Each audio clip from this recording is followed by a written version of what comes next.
Gary, who's hanging out in St. Cloud. How you doing today, Gary? Good. Thank you very much.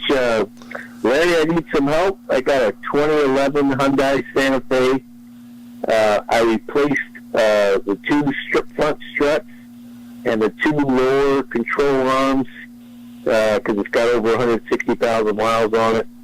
And did it myself, and the dang thing rattles like they're all loose. Can you give me an idea what I should look for or what I should do?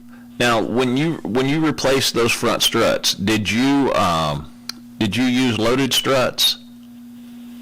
Yes. That has okay.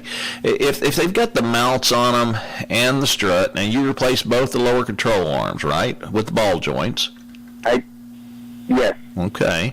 Well, we still have a few things there. The sway bar links, did you replace those while you were in there?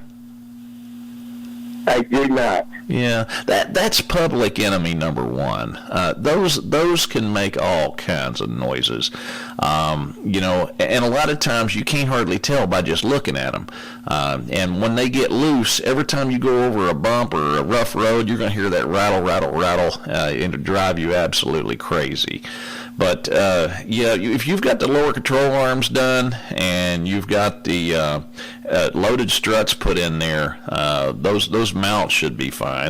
I would say just get you a set of sway bar links. They're not that expensive. If you've done this other work on it, then that's going to be a piece of cake. A lot easier than replacing a strut.